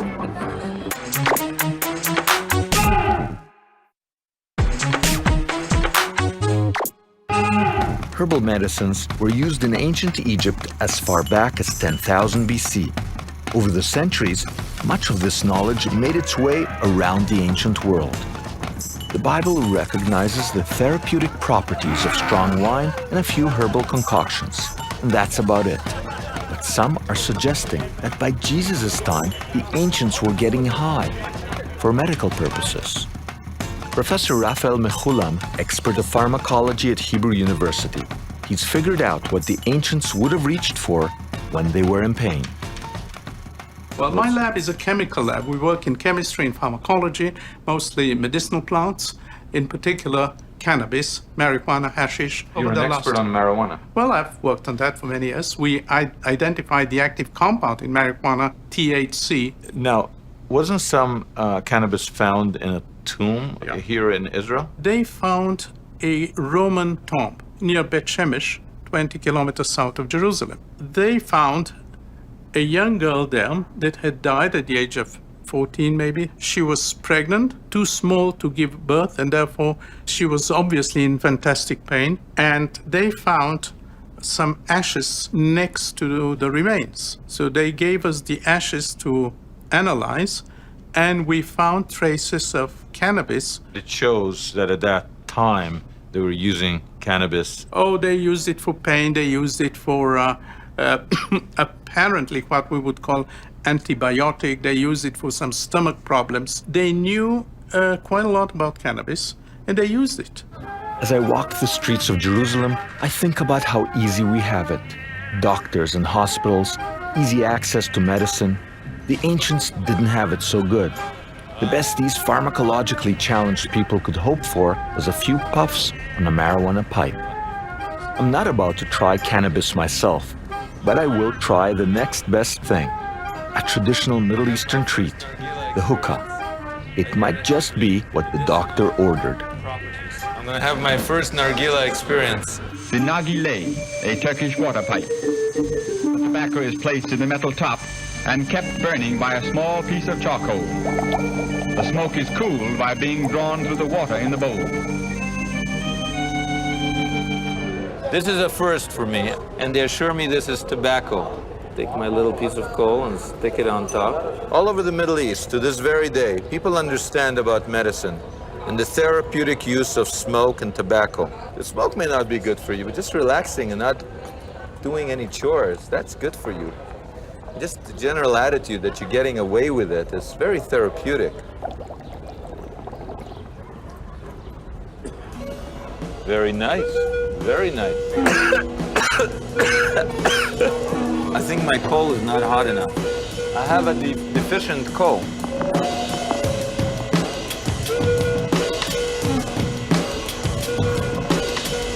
Oh yeah.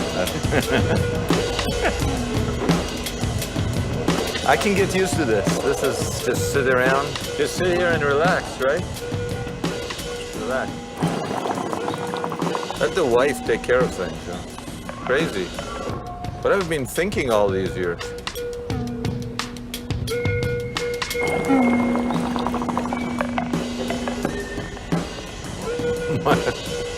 I am getting a little lightheaded. Actually, I'm getting quite lightheaded. Feel very good. Can somebody help me stand up, please? Can somebody help me stand up? Time for me to take a walk and clear my head. The effect of the smoke was a little more than I anticipated. The hookah may not actually cure anything, but it definitely has some kind of anesthetic property. I feel pretty good. But what if you had leprosy? The Gospels tell us Jesus healed it. But that was a miracle.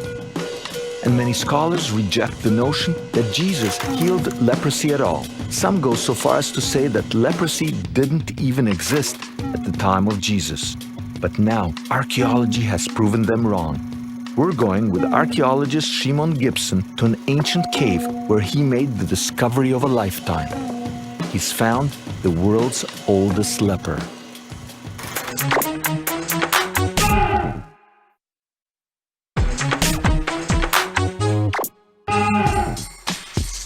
The Gospels give 4 examples of Jesus healing leprosy. But was it really leprosy? Many scholars say no. They claim leprosy didn't exist in Jesus' time. This brings me to the Hinnom Valley, where a Jewish burial ground has stood for almost 3,000 years. It's here that Professor Shimon Gibson has single-handedly solved the leprosy mystery. What's the significance of this tomb? Well, here we have the oldest evidence of leprosy in existence. Anywhere? Relating to Hansen's disease, where you have a nose falling off and disfigurement and so forth. Do we have any example of leprosy anywhere in the world earlier than this? Not as far as I'm aware, no. Let's go in. There are going to be possible spiders, rabid dogs, sharp stones. You're not joking? No, I'm not joking. Possibility. And you're lucky you've got big boots on. What about tomb fever? There's such a thing? No, it's called cave fever. Yeah. I actually was ill with it. They're little bugs. What they do is they infect your bloodstream and then you'll go crazy. Well, you're already crazy. So. Nobody will notice, right? Okay, let's go ahead now. Watch out for the spiders. Sound man's not coming in. Low light man doesn't stop the naked archaeologist. Oh my goodness. I found an ancient battery. Good. How do we do this? Well, you've got to take that. Okay. And then I'm going to go down. Steel bait, yeah. So this is the first tomb chamber as soon as you come into the cave. And in the walls you have these loculi in which the bodies were placed. The tomb robbers decided to check on one of these loculi, which turned out to be access to a lower chamber. Now this is a very deep shaft here. There are all these slugs on the wall. Yeah, come on down. Whoa, I hate that slug. Some people eat slugs. They eat slugs? Yeah. How do you get through this without touching the walls? You just slide forward. Okay, this is all very intimate. I just want to make sure there's no dog or something going there. What the hell is that cocoon thing? Don't know. Just remember, we gotta get out of here afterwards. Don't get nervous. You're with me. Do you see all the bones here? Look, do you see here? This is one of these burial niches in which the bones were placed after the body had decomposed. You can see this is part of a leg bone. There's even part of a jaw here. These are the stone slabs which covered the entrances to the loculi, and they've all been ripped off. This first-century crypt once contained dozens of ossuaries, or stone burial boxes, all of which have either been destroyed or stolen. Jewish burial practices at the time specified that the bodies of the recently deceased had to be set out in niches, and then, after the bodies decomposed, the bones would be gathered up and placed in ossuaries. Only one loculi was overlooked, sealed shut with a deadly secret. You see the cement here? There's a very hard cement. They cemented it up. Now, there's apparently a reason for that. I think they feared disease. If they feared that the person was sick from something contagious, they wouldn't take the bones and put them in an ossuary. They'd just seal them right there. Until tomb robbers came into the cave, and they ripped open the door. What they saw was just some brown muck, and it's a very important find. Hidden by that muck were human remains. Samples of these bones were sent to Thunder Bay, Canada, home to one of the world's leading forensic pathology labs. After years of analysis, scientists uncovered something new to the world of archaeology. From the medical results, we know that he suffered from Hansen's disease. It was quite advanced leprosy, apparently. Evidence of the oldest leprosy in the world. Yeah. Let's get out of here. Okay. We may never know if Jesus actually healed leprosy, but with these dates confirmed, Gibson's discovery proves that leprosy did exist during Jesus' time, most likely introduced to the Holy Land by Roman soldiers returning from India. With a cure being almost 2,000 years away, ancient lepers had little hope, yet they still had a surprisingly complex range of options.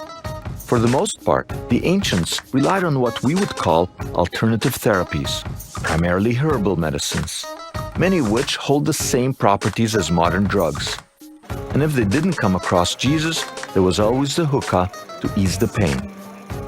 And the Bible itself offers some very healthy advice about hygiene, diet, and quarantine, with archaeology providing a sound second opinion. I know this is stupid, but I didn't know strong tobacco could make you high. What is the most famous book of all time? You guessed it, the Holy Bible.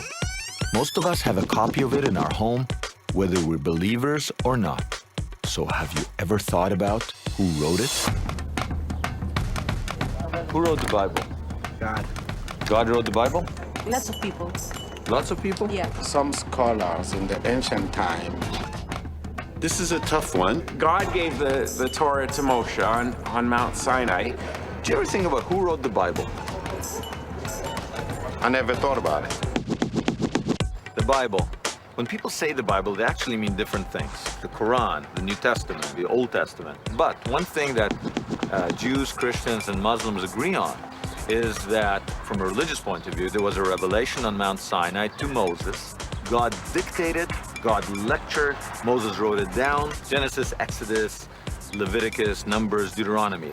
But in the 19th century, scholars come and say, let's get serious. That's not what happened. Moses didn't write it, and God didn't dictate it, and in fact, there is no single author of the Bible. There are different authors. The books of Moses are the foundation of Western civilization. For thousands of years, Jews and Christians believed that after Moses led the Israelites out of Egypt, he climbed Mount Sinai, where God spoke to him, and Moses wrote down every word. But today, many religious people are siding with the scholars who say there were many authors, and not one was actually Moses. So who wrote them? Was it one author or many? Maybe archaeology can help us answer that question. Before I start digging around, I need to understand what this many-author theory is all about. In Jerusalem, I spoke with Franciscan monk, Father Hoppe. From your perspective, who wrote the Bible?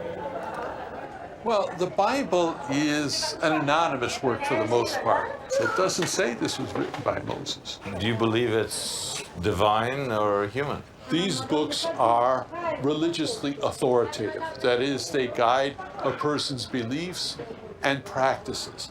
But what exactly inspiration means, does it mean dictation? Well, very few people would say that it means dictation. So you don't believe God dictated the first 5 books to Moses?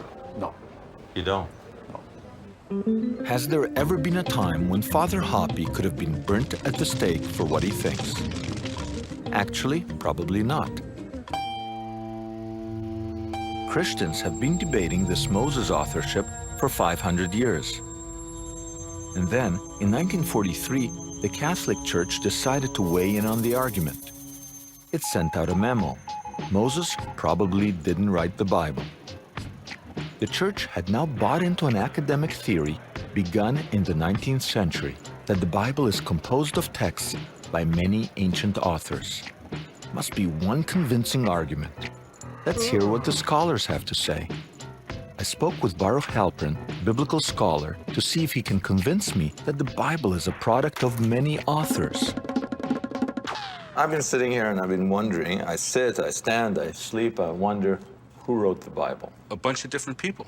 I read the 5 books of Moses, the Torah, and I never get the feeling that Joe wrote book number 1 and Sam wrote book number 2. I don't get that impression. That's because you're coming at it from the perspective of the tradition rather than from a fresh, unbiased view. I'm fresh, I just read it. I know you're fresh. I'm fresh, I read it, and nowhere do I get the feeling that there's different authors. The basic argument is that you have a series of doublets, that is, pairs of identical or nearly identical stories with slight variation. In Genesis, there seem to be 2 versions of the creation of Adam and Eve. In one, God creates animals first and humans later. In the other, God places man in the Garden of Eden. Man is lonely, so God creates animals first and women later. It wouldn't take much to reconcile the stories, but scholars say the 2 versions demonstrate that these biblical stories were written by 2 groups of Jews. One group called God Jehovah, the other group called God Elohim. This was sometime in the 9th century BC. Now Leviticus and Numbers are so full of laws that scholars said they had to have been written by a priest, maybe in the 7th century BC, to teach people that sleeping with the Canaanite girls just wasn't cool. A little later, some dude, definitely not Moses, wrote Deuteronomy that included the story of Moses' death. Then, in the 6th century BC, an editor stitched all the scrolls together to make Judaism look like one unified front. Voila, the documentary hypothesis. The thing is, not all scholars agree on 4 authors. Some say there were just 3, and others say there were more than 5. Where is the logic to this mad science? Part of science is that it's replicable. Meaning, I've never seen 2 documentary hypothesis theories that actually agree with each other. Isn't it by nature of, if this is a scientific step forward, that someone should be able to agree with somebody else? In the humanities, scholars make a business of disagreeing with each other. This isn't science. No, it's history.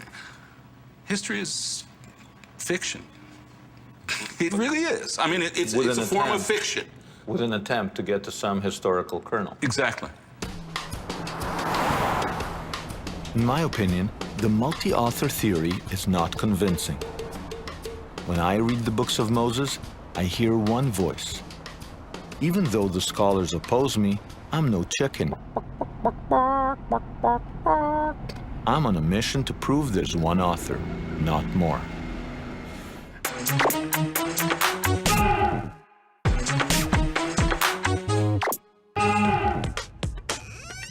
A lot of people think the books of Moses are the product of several authors. I believe those books are written by one author at one point in history, and I'm going to prove it. Now, whether that author is God is a matter of faith, which leads me to Anshe Minsk Synagogue in downtown Toronto, where I spoke with Rabbi Spiro. It was Thursday morning after the traditional reading from the Jewish Bible known as the Torah, a reading which requires at least 10 men to be present. I'm interviewing Rabbi Spiro in Chinatown. This used to be the Jewish area, now it's the Chinese area. But the synagogue goes on, and the rabbi, when he's not here, is out in the street pulling people out of cafes to create a Jewish quorum of 10 men. And when he does that, the Torah is read, and that's exactly what I'm here to talk to the rabbi about, the Torah. That's a subject that's near and dear to your heart, isn't it? Yeah. So who's the author of the document that you read from today? The Torah that we have here originates in what Moses wrote down. As given by God to Moses? As given by God, yeah. How accurate is this, from your point of view, this transmission process? Like if you're reading and suddenly you find a letter missing. We open the Ark and we use another Torah scroll to continue the reading. You mean the whole thing grinds to a halt? Yeah, you have to take out another Torah scroll and you use that meanwhile. And that one is taken to the scribe who then corrects it. There is a tremendous respect for the word, for the letter in the Torah. The transmission process is credible. How can the rabbi be so confident that what we read today is the divine word given to Moses 3,500 years ago, and not a document that has been tampered with, like some game of broken telephone? I decided to meet with a scribe to ask him what method he uses to ensure precise copying. The modern Torah scribe follows age-old techniques to ensure the Torah is transcribed letter perfect. The Hebrew word for scribe is sofer, which means the counter. This word implies that his work is so precise that he must count the number of letters in each paragraph to make sure there aren't more or less than God gave Moses 3,500 years ago. I asked Rabbi Fleischer to describe for me how a scroll is made. Doesn't that here? Sorry, what is this? This is the hide of an animal, parchment. You're turning it now into a Torah, into a Bible scroll. By writing the text of the Bible on it. The scribe who writes it sanctifies his work by saying, I'm writing this to create a holy Bible. Do you have any kind of fail-safe that makes you feel that the transmission process is actually accurate? The name alone tells you something. You're called a counter, a sofer. What are you counting? Let's say this has 250 letters in it. When the fellow was done writing it, he would count 1, 2, 3, 4, 5, 6. Every letter he would count? Yeah. This is one level and one aspect of checking for accuracy. I think most people don't realize that if one letter is missing, it invalidates the entire scroll. Well, it's even finer than that. In most cases, even if two letters are touching each other, the Torah scroll is not valid. I mean, today we already have computer scans where they check on a master that highlights any inaccuracies. This is accurate to the last letter with no deviation from the Torah that Moses wrote. So you believe God dictated this text and Moses was the secretary and he wrote it down? He was the scribe. Given the scribe's extreme attention to detail, why would scholars come up with contradictory theories about a variety of unknown authors over time? I put this question to Baruch Halprin. The point is that unless you have a reason to go to the fantastical, why shouldn't you just accept the simple, which is, you know, it's not two traditions or three or four, it's one tradition. There's nothing fantastic about the idea that tradition grows over time and that various parties contribute to a tradition. In fact, that's what we see in every other religious tradition that we have. You have to agree that not a single archaeological shred has ever been found of the existence of the documentary hypothesis. That's absolutely correct. Okay. To prove that the Bible was written once by one author, all I need is archaeology that shows the text has not changed since it was first written some 3,500 years ago. Can archaeology really resolve this debate? Thanks to an accidental discovery of scrolls from 2,000 years ago, found by the shores of the Dead Sea, I think it can. I'm on my way to Qumran, where a boy went for a walk with his sheep one day in 1947 and by accident made the discovery of the millennium. He found hundreds of holy writings from 2,000 years ago, which included a Bible 1,000 years older than any Bible known to modern man. We have almost a letter-perfect version of the Bible from the Dead Sea Scrolls that were found in that very cave. It was found by a goat or a sheep. It probably was a goat. Sheep wouldn't make it up there. I revised my opinion. It was a goat. It went in there. The kid didn't want to follow the goat. Threw in a stone crack. There was pottery in there. When the shepherd went in there, found fragment after fragment after fragment of scrolls. Thousands of them. They're still being studied. And that's where they were found. The scrolls that were found in those caves are now in Jerusalem in a special museum called the Shrine of the Book. On my trusty steed, I decided to take the scenic route to the museum. I wanted to see what the scribes were up to 2,000 years ago. On this day, I happened to be lucky to get special dispensation and bypass the scroll copies on display at the museum. I went straight to the sacred vault where the original scrolls are resting.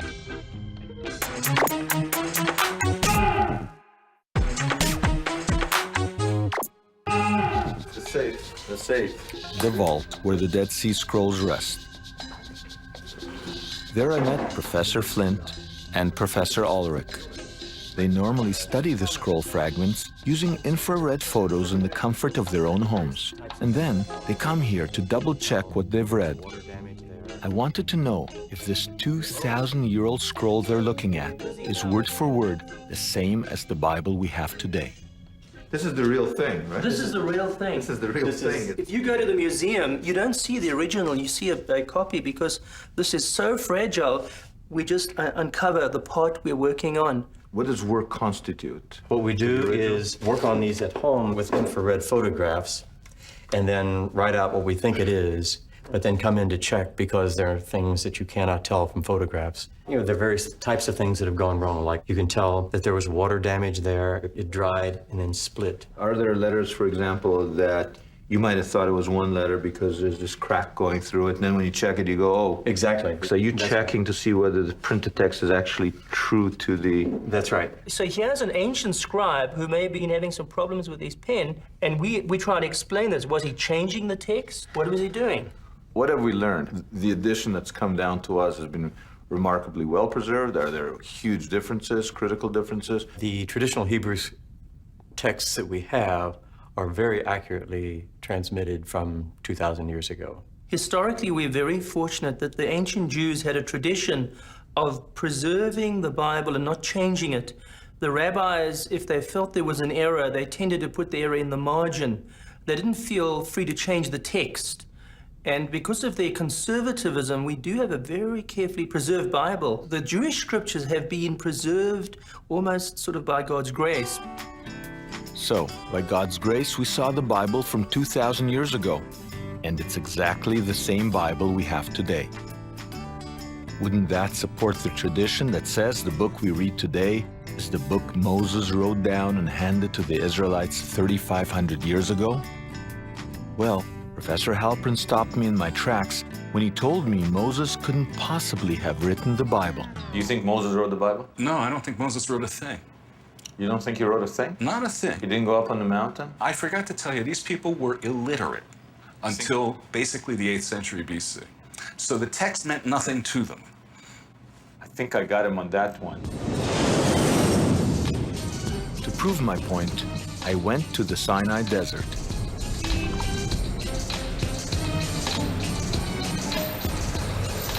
I got a young Bedouin to guide me to the cave, where I read there was an inscription dating back to the time of Moses.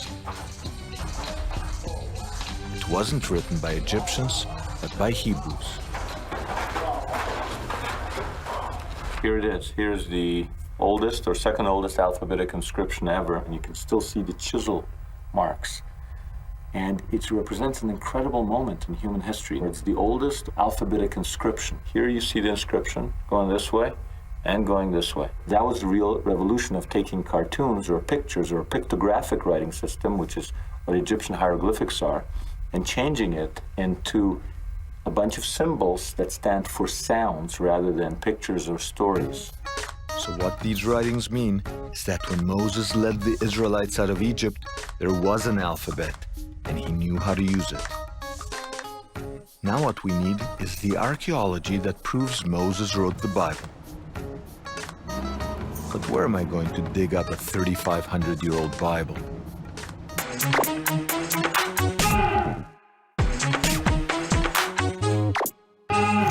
While pursuing my dream to find the original Bible, I inadvertently found evidence that blew the documentary theory out of the water. I met with Professor Gabriel Barkay, the archaeologist who has discovered the oldest biblical inscription ever found. An inscription much older than the Dead Sea Scrolls. He told me the story of how he found it while excavating 30 years ago at this ancient burial site just outside the old city of Jerusalem.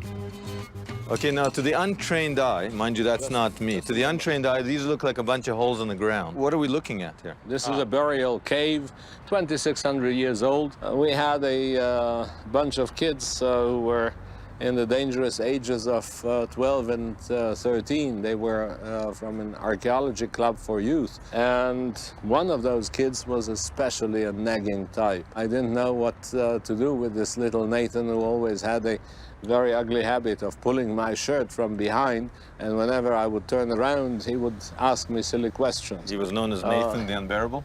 I don't know his surname. When I saw the entrance there to the repository, I looked into it. I saw that there was a rock surface visible. Well, I thought this is also looted, as are the other caves which we previously excavated in the vicinity. I said to myself, this is the place to put little Nathan. You stuck him into the tomb? Yes, I thought that I'm not going to see him for a while. So I put him into this place and told him that he has to prepare it for photography. After about 15 minutes, I feel my shirt being pulled from behind. Nathan. When I turn around, I see this creature, Nathan, with almost complete pottery vessels in his hands. This time, I grabbed his shirt, and that was against all instructions. He was not supposed to move anything. He made the discovery of my life, not his, mine. That's right. Okay, let's go in there. I was there already. Want to come in here? No. Is it clean in here? No.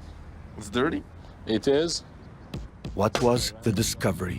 In this tomb where Nathan found the pots, Gabby's crew found amongst the bones of the ancient people buried here something that appeared to be a cigarette butt.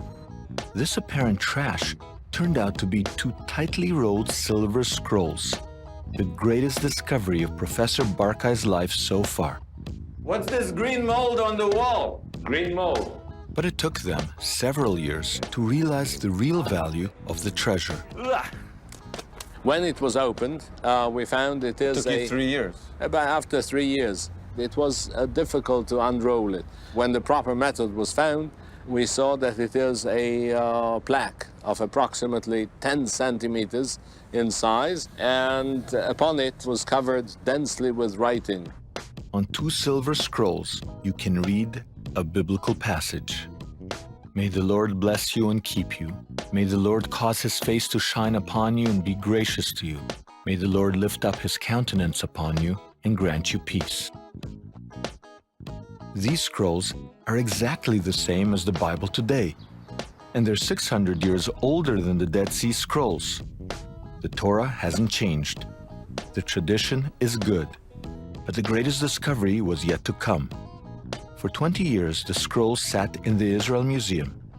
Then in the 90s, Professor Barkay initiated tests involving new NASA imaging techniques, which revealed more biblical writings. This time, not from the Book of Numbers, but the Book of Deuteronomy. We discovered that there is another biblical or Torah verse on it. So 25 years after you find this thing, you actually find a whole new thing right before your eyes. Yes. Wow. It was written there, Keeps the his great covenant. God who keeps his covenant and his grace to his lovers and the keepers of his commandments. A Beautiful. verse, this is a verse which comes from the 7th chapter of the book of Deuteronomy. And this is source D. P and D together for the first time. Remember the documentary hypothesis said the priestly writing and Deuteronomy were written at different times and weren't together until the editor did his stitching?